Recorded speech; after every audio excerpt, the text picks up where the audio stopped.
Shalom, senang sekali kita bertemu kembali di channel MDC Medan.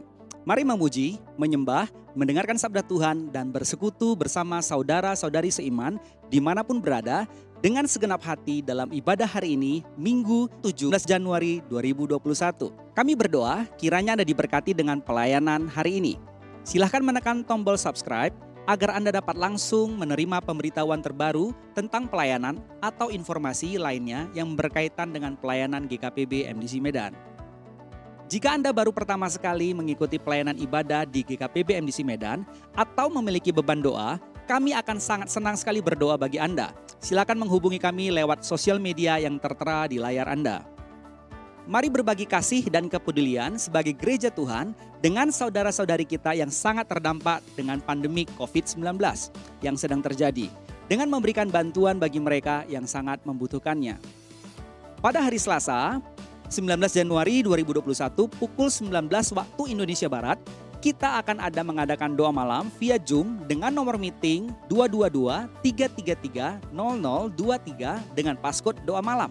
Ruang tunggu sudah dapat dibuka pada pukul 18.45. Sebagaimana biasanya di awal tahun, kita membawa persembahan benih awal tahun. Maka mari bersama-sama kita mempersiapkan diri untuk momen tersebut yang akan dilaksanakan pada bulan Februari 2021.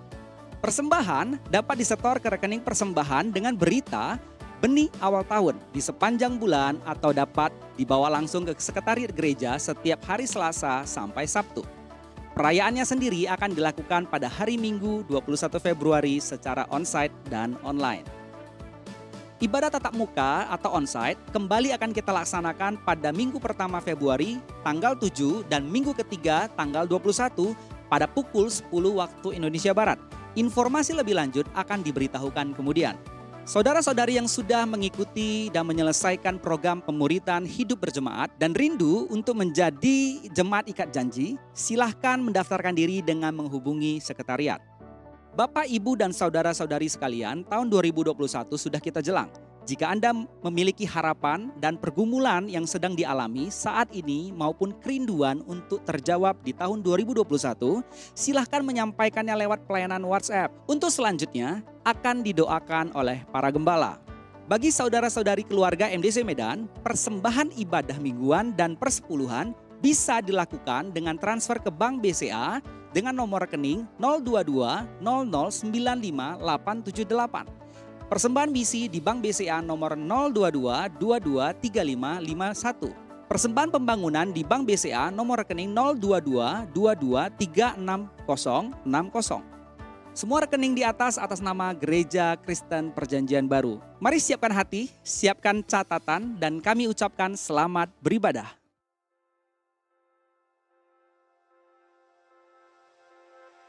Mazmur 126 ayat 5. Orang-orang yang menabur dengan mencucurkan air mata akan menuai dengan bersorak-sorai. Seorang petani yang bekerja keras haruslah yang pertama menikmati hasil usahanya. Karena itu, saudara-saudara, bersabarlah sampai kepada kedatangan Tuhan. Sesungguhnya petani menantikan hasil yang berharga dari tanahnya, dan ia sabar sampai telah turun hujan musim gugur dan hujan musim semi. Ayunkanlah sabitmu itu dan tuailah, karena sudah tiba saatnya untuk menuai, sebab tuaian di bumi sudah masak. Jangan kamu khawatir akan hari esok. Perhatikanlah burung-burung gagak yang tidak menabur dan tidak menuai dan tidak mempunyai gudang atau lumbung. Namun demikian diberi makan oleh Allah. Betapa jauhnya kamu melebihi burung-burung itu. Mari kita berdoa. Bapa yang baik, kami bersyukur karena kasih-Mu yang selalu ada dalam hidup kami. Jadikan kami hamba yang setia, membagikan kasih-Mu yang mulia itu kepada saudara-saudari kami. Perlengkapi kami umat-Mu menghadapi musim baru ini, agar Engkau menemukan kami sebagai hamba yang setia dan berkenan kepadamu. Terima kasih Tuhan, kami berdoa di dalam nama Yesus Tuhan kami yang hidup. Amin.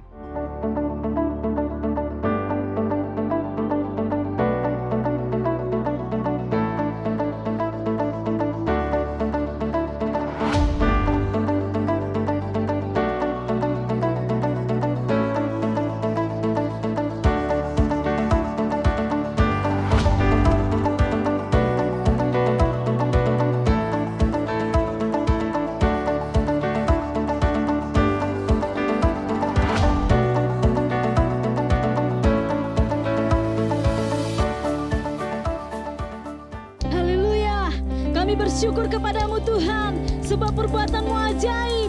Haleluya, haleluya. Amin.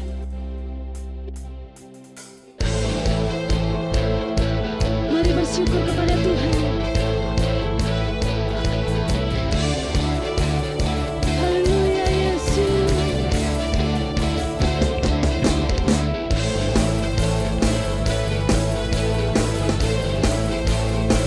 Terima kasih Tuhan.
hendak bernyanyi bagimu selama ku hidup, ya Allahku. Aku hendak bermazmur bagimu selagi ku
Shalom saudara-saudara sekalian, selamat hari Minggu, selamat tahun baru kepada setiap jemaat GKPB Medan dan sekitarnya.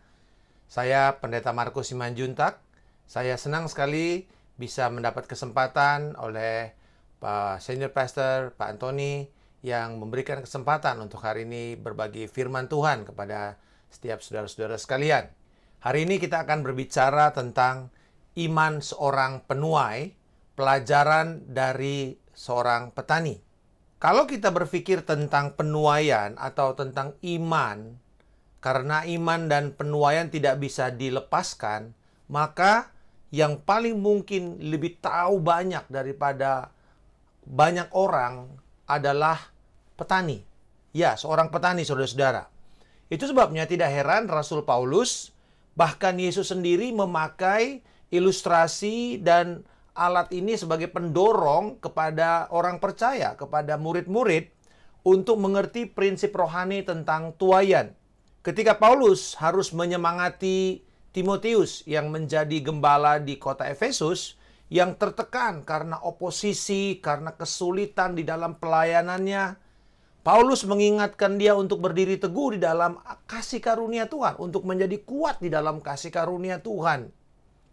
Dan pada waktu itu, Rasul Paulus menyamakan dengan seorang petani yang bekerja keras.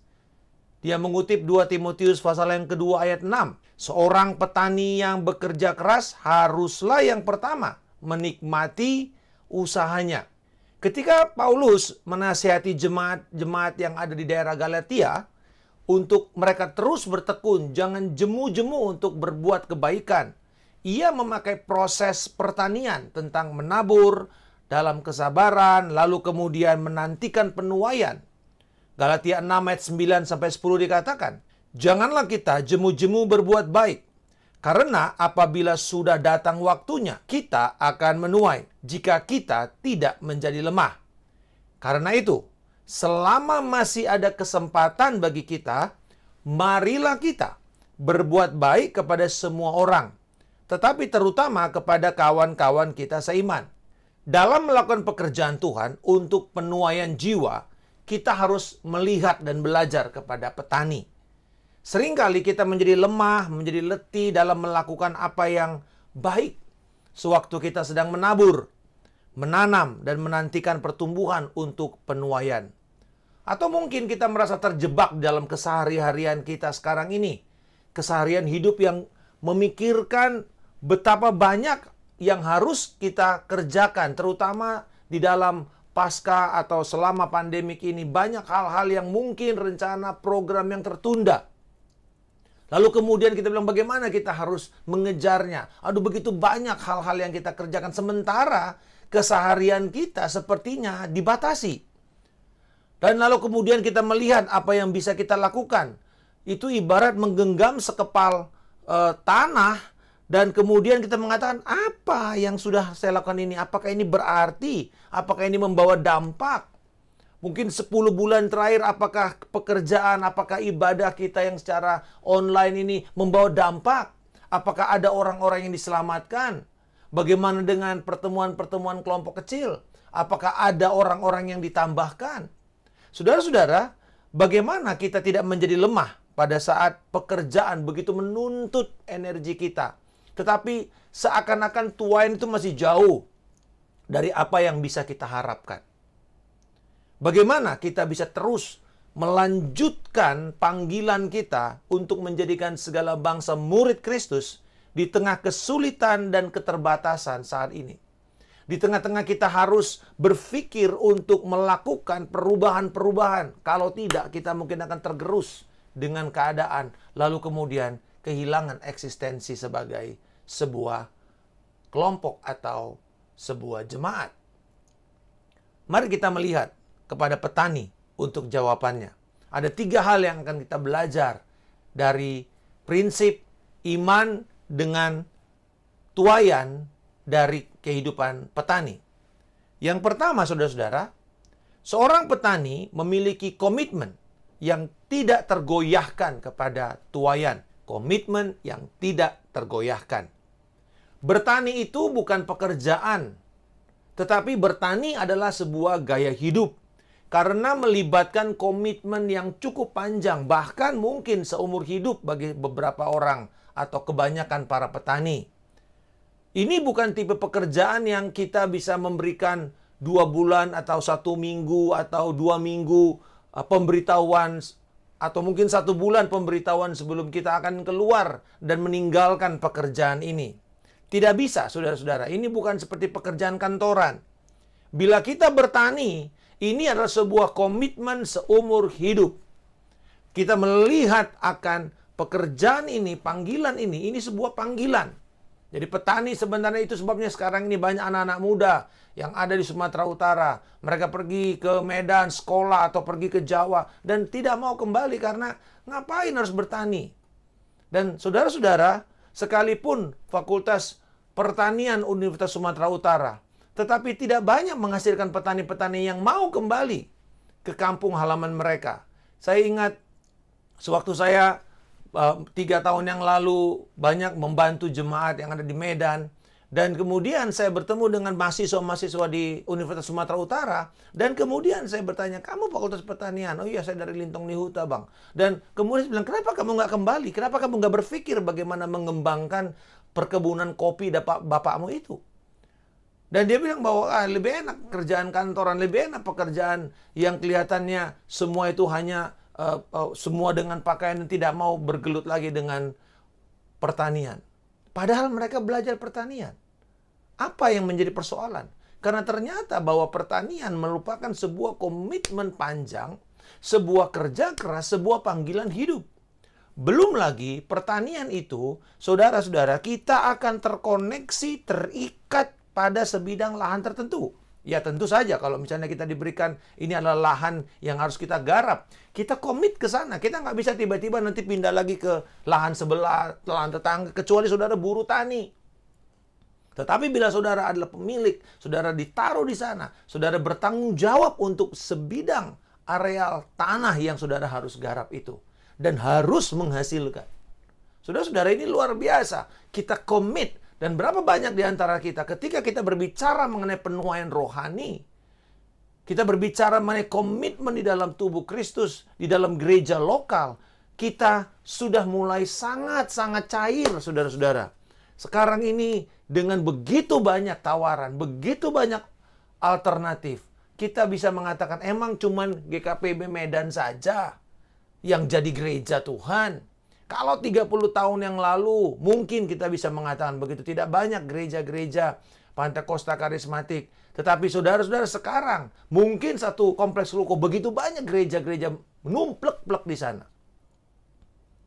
Kita harus komit kepada satu lahan. Bila Tuhan panggil saudara di kampus, bila Tuhan panggil saudara di sekolah, atau di satu daerah, misalnya seperti Deli Tua, saudara dipanggil ke sana. Saudara komit untuk melihat ini adalah lahan yang saya harus garap. Saya ingat ketika Tuhan menaruh saya di kampus Universitas Indonesia dan Tuhan mengatakan kamu harus tidak kembali sampai jadi gereja. Nah saudara, apa yang saya lakukan? Saya bukan cuma sekedar berpikir bagaimana, saya bahkan volunteer untuk jadi dosen di sana. Nggak perlu dibayar atau dibayar cuma 100.000 6 bulan saudara. Buat saya bukan itu. Tapi saya katakan ini adalah komitmen saya untuk menyelesaikan sampai ada gereja di sini. Baru saya bisa keluar menyelesaikan satu siklus perintisan gereja. Sampai ada pemimpinnya. Sampai ada kepemimpinan yang solid, baru kemudian saya bisa hand over ke tempat lain. Nah saudara-saudara, komitmen kepada sebidang lahan tertentu. Di mana lahan kita saat ini? Apakah di kampus, di sekolah, atau mungkin di satu area daerah, wilayah, regional, di mana daerah kita? Lalu kemudian bahwa seorang petani itu komitmennya kepada investasi. Dan investasi peralatan pertanian sekarang tidak murah. Traktor, atau bahkan mungkin teknologi pangan pertanian, pupuk. Dan ini diperlukan sebuah usaha yang besar. Saudara-saudara, penuaian bukan pekerjaan murah. Itu sebabnya memerlukan komitmen keuangan, komitmen investasi kita, waktu kita. Kalau kita misalnya menjalankan Alpha Course, saudara kita keluar uang untuk mengundang orang-orang, untuk memberikan mereka kesempatan untuk bisa mendapatkan kesempatan untuk mendengar Injil. Ini sebuah investasi. Dan juga petani itu di dalam pekerjaannya tidak bisa bekerja sendirian. Dia selalu pasti akan tergabung di dalam komunitas pertanian, komunitas petani, di mana bekerja bersama-sama saling tukar informasi. Saudara-saudara, kalau kita sedang dalam pekerjaan penuaian, tidak ada satu gereja yang sendirian. Kita harus bersama-sama, karena ini adalah sebuah komunitas. Gembala-gembala, pemimpin rohani, berkumpul bersama-sama antar gereja, dan itu akan membangun sebuah komunitas untuk kita bisa menuai. Ingat saja ketika terjadi sebuah tuaian, bahkan di dalam arti penangkapan ikan. Ketika Petrus mendapatkan begitu banyak hasil, dan apa yang terjadi dengan mereka sendirian, kapalnya hampir tenggelam. Jangan sampai ketika waktu tuaian datang, kita tidak siap untuk bekerja sama. Akhirnya apa yang terjadi? Bahwa itu membunuh kita sendiri. Menenggelamkan perahu yang harusnya bisa lebih panjang dan lebih jauh perjalanan kita. Until mereka mengatakan, ayo tolong kami. Dan kemudian mereka bisa mendapatkan supaya tuaian itu tidak hancur, tidak busuk, tidak terbuang percuma. Saudara-saudara, diperlukan komunitas. Kalau kita ingin menuai dalam skala kecil, kita perlu komunitas kelompok kecil. Kita perlu kesan, kita perlu pelayanan kelompok kecil untuk kita bisa membuat mereka masuk, menjadi transisi masuk ke dalam gereja. Juga petani adalah pekerjaan panggilan yang bekerja dengan multi generasi. Mungkin waktu dia bertani, dia sudah bekerja dengan opanya, opungnya, bapaknya. Mungkin juga ada orang tua yang lain di sana. Mereka bekerja, atau juga dengan anak-anak yang masih kecil, yang mungkin mereka separuh waktu, habis pulang sekolah. Saya ingat waktu opung saya masih libur, dia bilang, ayo kamu pergi ke kampung sekarang. Ayo kamu kerja di ladang, kerja di sawah. Dan saudara-saudara, di situ kita melihat bagaimana ada multi generasi. Ada yang tua, ada yang muda, bekerja menggarap bersama-sama. Ada satu paguyupan, guyup saudara bersama-sama, mereka betul-betul bisa fellowship dan kuat, solid, cerita dan seterusnya. Dan ini saudara-saudara adalah sebuah gambaran bahwa pekerjaan penuaian bukan pekerjaan satu generasi saja. Oh, biarkan orang muda saja melakukannya, kita orang tua sudah waktunya untuk istirahat. Nggak ada, saudara-saudara. We are working multi-generations. We are leading with multi-generations. Jangan sampai nanti generasi berikutnya ini, generasi yang akan datang ini tidak punya preferensi, tidak punya referensi yang benar. Sehingga mereka ketika generasi sebelumnya sudah selesai, mereka harus mencari-cari ulang. Harusnya sewaktu kita ada bersama mereka, kita memberikan mereka kesempatan untuk mereka bisa maju bersama-sama. Sampai pada titik seperti kalau kita naik mobil di jalan tol gitu ya, selalu mau exit itu selalu udah jauh, udah jaraknya sudah jauh, sudah ada notice. Dan kemudian 1 kilometer, lalu kemudian 500 meter, lalu kemudian kita akan berpisah. Nah, saya percaya bahwa generasi sebelumnya menuntun mereka bersama-sama. Ketika ada kesalahan, mereka masih bisa diperbaiki. Lalu kemudian yang generasi tua itu sudah akan keluar, generasi mudanya akan terus maju. Leading with multi-generations, menuai bersama-sama dengan generasi sebelumnya, generasi setelahnya. Dengan kata lain, bertani memerlukan akar yang dalam, diperlukan perspektif, mengerti akan gambar besar, big picture perspektif. Apa gambar besar dari pertanian ini dengan kaitannya dengan tuaian? Bertani adalah komitmen jangka panjang. Dan seorang petani membuat covenant, membuat ikat janji terhadap usahanya itu seumur hidup. Panggilan kita untuk diberikan lahan tertentu. Kalau kita diberikan saat ini lahan tertentu di dalam pelayanan rohani, itu adalah panggilan yang harus kita kerjakan dengan setia sampai mendatangkan hasil. Menuai secara teratur dari generasi kepada generasi.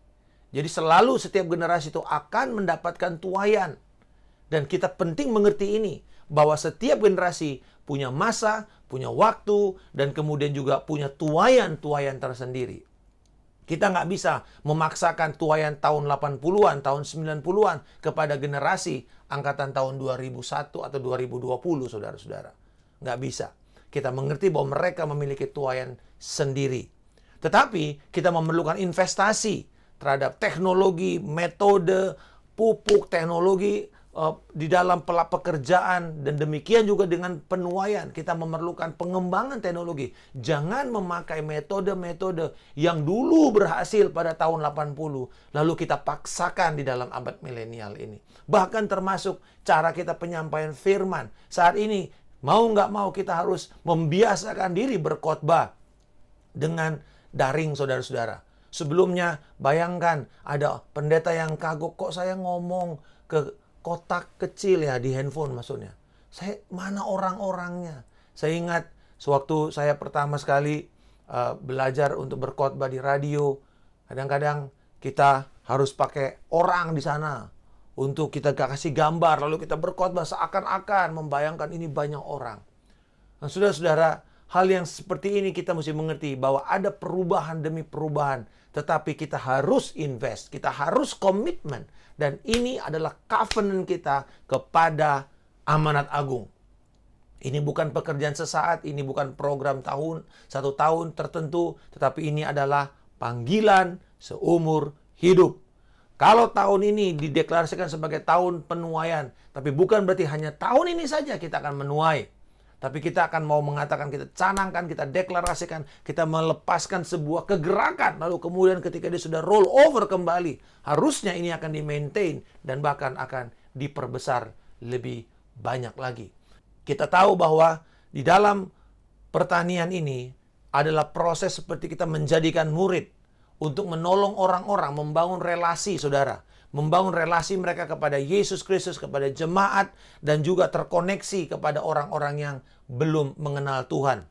Jadi kita mesti mengerti, setiap hari, saudara-saudara, berkaitan dengan aktivitas long-term commitment ini, saudara. Ya, setiap hari, aktivitas-aktivitas kita yang kecil, mungkin kelihatannya tidak berarti, bahwa setiap aktivitas itu selalu terkait dengan gambar besar, yaitu upaya menghasilkan tuaian. Bayangkan kalau petani pergi setelah dia menabur dan menanam, dan setiap hari dia mesti kesana. Nanti dia bilang, oke, sesudah nanam, nanti saya akan kembali lagi 2 minggu lagi, atau 1 bulan lagi, ketika dia sudah tumbuh. Tidak. Petani selalu akan pergi jam 6 pagi, dia langsung pergi, dan kemudian dia mulai bekerja sampai sore, sampai matahari terbenam, lalu dia pulang. Sekalipun baru ditanam, saudara, apa yang dia kerjakan? Mungkin dia mencari gulma, rumput liar, atau apa saja, membersihkan, dan apa saja dia akan lakukan. Tidak ada yang namanya kita tunggu lagi lah. Enggak, setiap hari ada aktivitas yang terkait dengan gambar besarnya. Tidak ada kegiatan yang terlepas dari tuaian. Dan ketika ada masa panen, kita tahu bahwa masa panen itu singkat. Mungkin cuma 1 bulan, atau 2 bulan, atau 3 bulan, let's say. Tetapi saudara-saudara, setelah masa panen selesai, apa yang terjadi? Kita akan mulai lagi meratakan tanah, membersihkan dan menggarap dan seterusnya. Dan ini sepertinya satu komitmen yang kelihatannya membosankan. Tapi itulah sebuah tuaian. Kalau kita mau mengatakan, satu kali ada yang mengatakan, how you spell harvest? Bagaimana kita mengeja tuaian? Kita berpikir, ya mengeja tuaian, T-U-A-I-A-N. Bukan. Saudara, how do you spell harvest? Simple. W-O-R-K. Work. Work. Work. Bekerja. Bekerja. Bekerja. Itulah kalau kita berbicara mengenai tuaian. Penuaian berarti kerja keras. Tidak ada jalan lain. Tidak ada kita bilang kita malas-malas.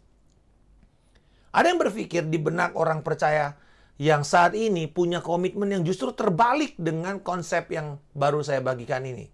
Bagi mereka, kebanyakan orang Kristen, mereka berpikir begini. Kerja keras dalam jangka pendek, lalu menerima tuaian kekekalan. Lupa kan mereka sudah bertobat kan nanti sampai pada kekekalan. Jadi yang penting saya kerja keras 1 bulan, 2 bulan ini, lalu kemudian mendapatkan hasil, lalu kekekalan. Saya bilang saya selalu ingat ini ketika saya mendorong beberapa waktu diminta untuk melatih para financial counselor, agen-agen asuransi. Dan saya mengatakan begini, jangan seperti ular sanca ya, ular sawah. Yang kerja keras 1 bulan lalu dapat hasil yang besar, komisi yang besar, lalu kemudian diem 6 bulan. Nggak ngapa-ngapain. Tidak, saudara. Lakukan setiap hari. Kalau kita berbicara dalam entrepreneurship, dalam bisnis, saudara luangkan waktu, konsentrasi 2-3 jam, tapi tiap hari kita lakukan. Tiap hari kita lakukan. Tidak bisa kita mengatakan, oh saya sudah mendapatkan hasil yang cukup besar dalam bulan ini, saya mau leha-leha dulu lah, santai-santai dulu lah. Nanti udah mau akhir tahun, udah mau ngejar target baru, didor lagi, digaspol. Nggak bisa. Kita harus belajar untuk sungguh-sungguh berpikir bahwa ini adalah pekerjaan yang long term. Yesus sendiri mengajarkan pada waktu murid-muridnya bertanya bagaimana tentang mengikut dia. Yesus berkata bahwa mengikut Yesus seperti menapaki jalan kematian terhadap keinginan diri sendiri.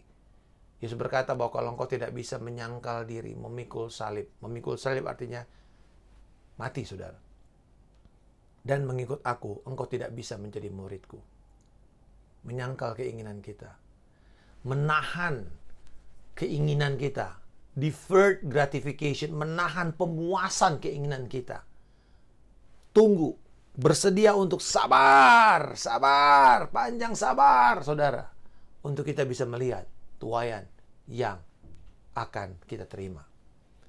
Jangan menaruh pikiran instan di dalam pertumbuhan atau buah yang akan kita terima. Sekarang ini kita hidup dengan segala sesuatu yang sepertinya instan. Jangan terima mindset itu, saudara. Oh Pak, kan kita mesti efisien, Pak. Kita mesti kerja sedikit tenaga, lalu kemudian hasil banyak. Well, saya setuju dengan work smart, tetapi tetap tidak meninggalkan work hard. Dan penuaian selalu berbicara slow and long process. Proses yang lambat, proses yang panjang. Panjang dan lambat di dalam prosesnya. Yang kedua, saudara-saudara, bahwa seorang petani hidup dan bekerja dengan iman. Bertani adalah pekerjaan yang melelahkan, kotor, mandi lumpur, nggak keren, ya. Tidak pernah akan berpakaian neces kalau kita pergi ke ladang.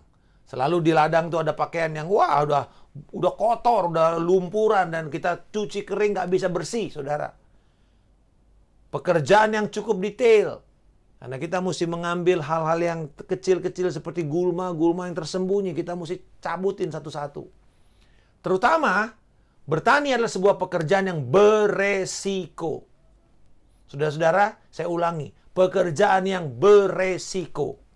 Bayangkan, ketika semua usaha dari mulai menggarap, mengolah, membajak, mengairi, menabur, menanam, menunggu, lalu kasih pupuk, kasih segala macam hama, anti hama, dan segala macam kita kerjakan. Lalu kemudian sudah melihat ada hasilnya. Bulir-bulir sudah mulai keluar. Tiba-tiba, boom, terjadi cuaca yang ekstrim. Terjadi banjir bandang. Terjadi hama. Terjadi kekeringan. Terjadi resesi. Terjadi penghentian suplai pupuk atau suplai dari insektisida. Apa yang terjadi ketika semua alat-alat pestisida berhenti hanya karena mungkin terjadi keadaan ekonomi seperti yang kita alami sekarang ini. Ketika hal tersebut terjadi, semua berakhir dengan gagal panen. Tidak ada jaminan ternyata. Bertani itu tidak ada jaminan. Atau mungkin kita bertani dan mendapatkan hasilnya, kita tuai, tapi kemudian terjadi kenyataan bahwa harganya jatuh, sehingga akhirnya petani lebih berpikir untuk membuat semua tuai itu busuk daripada dijual karena tidak ada untungnya. Saya ingat pada waktu saya pergi ke Australia dan kemudian ada musim stroberi dan stroberinya gede-gede, saudara. Wah, saya senang. Tetapi pada waktu itu dia bilang, Pak, kita ini harga stroberi murah nih sekarang, Pak, murah banget. Kenapa saya bilang? Biasanya kan ini harusnya mahal. Iya, Pak. Karena ada sebuah isu bahwa di dalam stroberi itu ditemukan banyak jarum-jarum. Jadi ada orang yang mungkin karena usaha bisnis atau segala macam, mereka membuat sabotase. Dan akhirnya orang banyak yang beberapa dibawa ke rumah sakit karena makan stroberi yang terkena jarum. Akhirnya orang tidak mau beli. Maka dihancurkan semuanya. Kentang yang dituai di Belanda berhenti, dibuang begitu saja. Di Prancis dibuang begitu saja. Kenapa saudara-saudara? Bukan hanya masalah cuaca atau bencana. Kadang-kadang bahkan ulah politik, ulah ekonomi. Hancur semuanya. Tidak ada jaminan. Saudara-saudara, kita berpikir sekarang ini apa? Kedelai, bukan keledai ya. Kedelai, saudara-saudara. Akhirnya harga tempe naik, harga tahu naik. Padahal kita ini adalah tempat tanah yang cukup bagus di dalam melakukan pertanian kedelai. Apa yang terjadi? Karena kebijakan impor mungkin yang membuat semua ini akhirnya menjadi kesulitan. Nah, saudara-saudara, mengapa para petani tetap mau bertani sekalipun resikonya tinggi?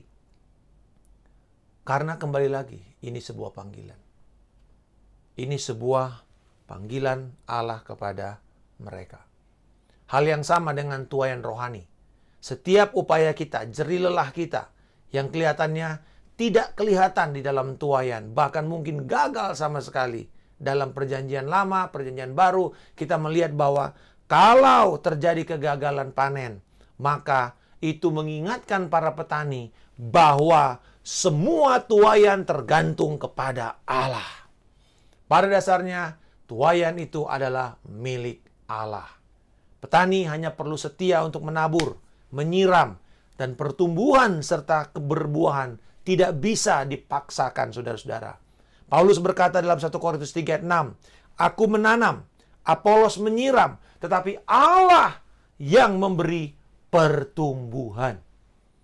Tuaian sepenuhnya tergantung pada kemurahan Tuhan, pada providensia, pada kedaulatan Allah. Kita sudah nginjilin orang ini bertahun-tahun.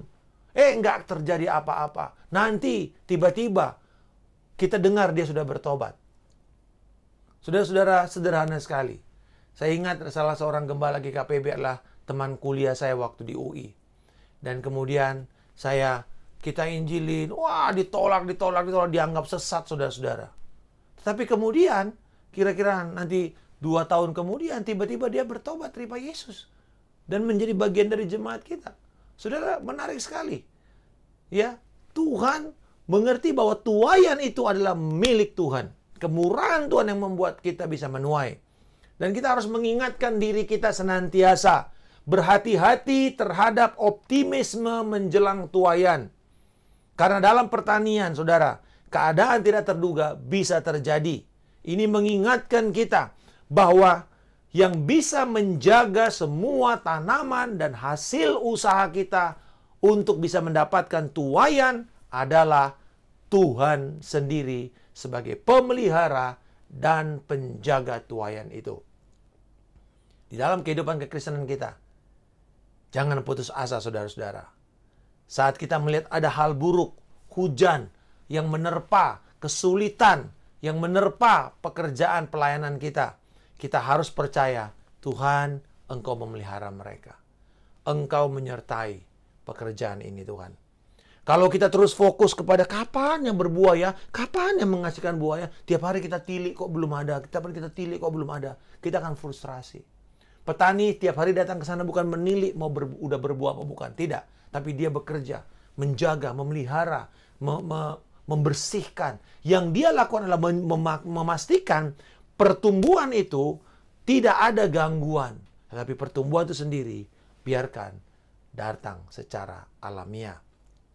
Kita perlu melatih untuk beriman setiap hari. Inilah yang harus kita lakukan. Beriman setiap hari. Percaya untuk Tuhan yang mengusahakan pekerjaan ini. Terlepas saudara-saudara, apa yang sedang kita hadapi, yang mungkin tidak mendukung, keadaan tidak mendukung prospek terhadap tuaian. Tapi kita mesti mengatakan, Tuhan, ini tuaian adalah milik Engkau. Bukankah Yesus berkata bahwa pemilik tuaian itu siapa? Bapa. Mintalah kepada dia.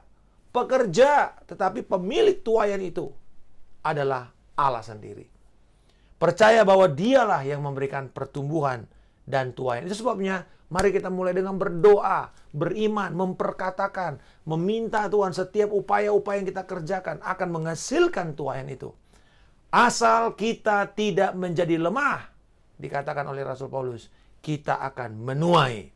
Dan yang terakhir, saudara-saudara, yang ketiga, bahwa seorang petani menikmati upah yang unik.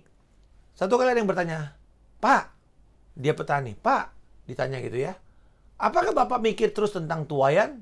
Saudara, jawaban dari petani ini menarik sekali. Dia bilang, pada saat saya sedang terbenam dalam lumpur, tanah yang baru dibajak, ya saya berpikir tentang tuaian. Pada saat saya penuh dengan kotoran, atau dengan pupuk-pupuk dan pupuk kandang yang juga bau, pada saat saya bekerja di terik matahari sepanjang hari, saya terus memikirkan tentang tuaian. Pada musim kerja yang paling sulit sekalipun, yang paling keras sekalipun, justru itulah yang terbaik karena saya sedang memikirkan tentang tuaian. Terutama pada waktu terjadinya tuaian, panen, di mana kita mesti bekerja dengan tempo yang sesingkat-singkatnya untuk bisa mendapatkan agar tuaian itu tidak busuk. Di situ kita kerja keras mungkin dari pagi sampai matahari terbenam, terus bekerja, dan memanggil banyak orang untuk bekerja menuai. Tetapi justru di situ yang dia paling nikmati. Waktu di mana dia menikmati hasil daripada investasinya. Pada waktu masa panen kita melihat bagaimana sukacita daripada para petani, di mana dia melihat segala waktu, tenaga, segala keuangan, segala persekutuan yang dia investasikan kepada pekerjaan ini bersama dengan keluarganya dan komunitasnya. Kemudian mereka berhasil. Itu sebabnya petani juga adalah orang yang paling bersyukur setelah mereka panen. Mereka akan merayakan bersama-sama. Mereka akan bersyukur bersama-sama. Oh, saudara yang tinggal di Manado, saudara tahu ada pengucapan syukur. Semua rumah terbuka. Karena apa? Baru panen. Mereka baru mendapatkan hasil. Mereka berbagi dengan orang lain. Ada pesta rakyat biasanya setelah panen terjadi. Yang menikmati masa panen adalah petani itu sendiri. Dia yang telah melihat semua proses dari usahanya. Saudara-saudara, sukacita didapat dari kesetiaan jangka panjang. Beriman kepada Allah setiap hari untuk perlindungan, penyediaan, tuntunan terhadap tuaian yang sedang kita imani datang ke dalam gereja Tuhan. Sukacita didapat dari rasa cukup akan penyediaan Tuhan selama kita mulai menabur pekerjaan baik, menabur firman Tuhan, menabur pertolongan dan kepedulian. Sukacita untuk melihat apa yang tidak terlihat untuk menjadi kenyataan. Benih yang kecil yang ketika ditabur akan menghasilkan berlipat ganda. Tidak ada petani yang menabur 1 kuintal akan berharap tuaian 1 kuintal. Tidak, saudara. Dia melihat apa yang tidak kelihatan. Berton-ton hasil tuaian yang akan dia terima. Tuaian jiwa yang belum kita lihat, harus kita mulai lihat di dalam benak kita, di dalam roh kita, di dalam setiap benih firman yang kita tabur. Di situ akan ada jiwa, di situ akan ada pemimpin, di situ akan ada orang-orang yang akan bersedia untuk pergi dan memberitakan Injil berikutnya lagi nanti. Mari kita lihat prinsip pertumbuhan benih yang Yesus ajarkan dalam Markus 4 ayat 26 sampai 29. Lalu kata Yesus, beginilah hal kerajaan Allah itu. Seumpama orang yang menabur benih di tanah. Lalu pada malam hari ia tidur dan pada siang hari ia bangun. Dan benih itu mengeluarkan tunas. Dan tunas itu makin tinggi. Bagaimana terjadinya tidak diketahui orang itu. Bumi dengan sendirinya mengeluarkan buah. Mula-mula tangkainya. Lalu bulirnya. Kemudian butir-butir yang penuh isinya dalam bulir itu. Apabila buah itu sudah cukup masak, orang itu segera menyabit sebab musim menuai sudah tiba. Reformator Martin Luther mengomentari tentang pertanyaan, bagaimana dia bisa membuat sebuah reformasi dari kekuasaan gereja pada saat itu yang sudah berabad-abad di dalam kemandekan. Apa yang dia katakan? Dalam bahasa Inggris dia mengatakan begini, I simply taught, preached, and wrote God's word. Otherwise, I did nothing. I did nothing. The word did it all. Aku tuh sederhananya cuma mengajar, berkhotbah, menuliskan artikel firman Tuhan. Sisanya saya nggak lakukan apa-apa. Saya nggak bikin gerakan-gerakan yang membuat kerusuhan. Saya nggak bikin apa-apa. Tetapi firman Tuhan yang melakukan semuanya. Jadi saudara-saudara, marilah kita membagikan firman Tuhan itu secara konsisten, secara benar. Maka Tuhan yang akan mengerjakan, karena Dia menghormati pemberitaan firman-Nya. Jangan pernah mau menjadi lemah untuk menabur, membangun kebiasaan, berdisiplin, dan berpikir untuk melihat tuaian. Berdisiplin dalam menyirami, dalam firman, di dalam doa, dalam kepedulian, dalam kepekaan terhadap kebutuhan, dan kita akan menuai pada waktunya. Amin. Bapa, di dalam nama Tuhan Yesus Kristus, hamba berdoa pada saat untuk setiap jemaat, bahwa kami mengerti Tuhan, ini adalah panggilan seumur hidup kami. Kami bersyukur Engkau memberikan kami ladang pelayanan, baik itu di Medan, baik itu di kampus kami, baik itu di tempat-tempat yang Engkau sudah taruh kami. Dan biarlah kami memiliki kecintaan, kami terus-menerus melihat itu, menginvestasikan waktu hidup, bahkan keuangan kami. Dan aku berdoa Tuhan pada saat ini, sebab Tuhan mengatakan bahwa jangan Engkau mengatakan tuaian itu masih lama, tapi Engkau melihat di dalam tiga bulan lagi, tapi Engkau bilang itu sekarang. Engkau lihat, buka matamu, buka hatimu, buka tangan dan kakimu, dan Engkau akan melihat aku yang akan mempercayakan itu kepada Engkau. Dan firman Tuhan berkata bahwa ketahuilah akulah pemilik tuaian itu, mintalah kepadaku, aku yang akan memberikan. Aku memberikan engkau strategi, aku memberikan engkau tempat-tempat di mana orang-orang yang sudah siap untuk menerima taburan, garapan tanahnya. Dan sewaktu engkau ke sana, engkau akan melihat ada mujizat demi mujizat sedang terjadi, kata Tuhan. Tidak ada pembatasan di dalam pemberitaan firman-Ku. Engkau akan melihat anugerah-Ku mengalir, melimpah di dalam ketaatanmu dan kesetiaanmu, kesediaanmu untuk membawa firman-Ku kepada orang yang belum mendengar kabar baik ini. Di dalam nama Tuhan Yesus Kristus Tuhan, kami berdoa dan mengucap syukur. Haleluya. Amin. Tuhan memberkati. Selamat hari Minggu dan selamat menuai.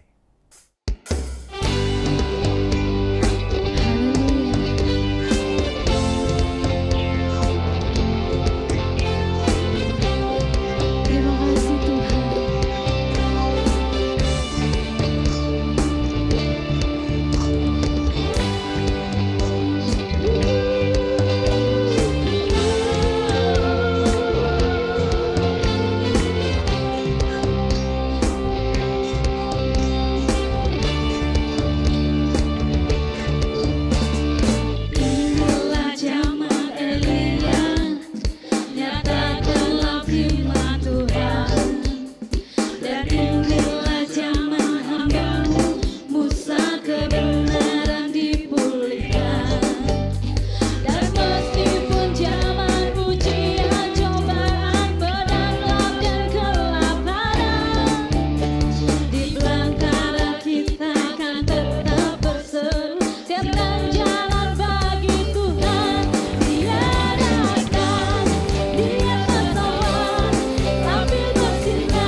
Haleluya, sebentar kita akhiri ibadah ini. Mari saudara Bapak Ibu yang terkasih di dalam Kristus, mari arahkan hatimu, angkatlah tanganmu, terimalah berkat yang terbaik di dalam nama Yesus melalui kebenaran firman Tuhan yang kau sudah dengarkan hari ini.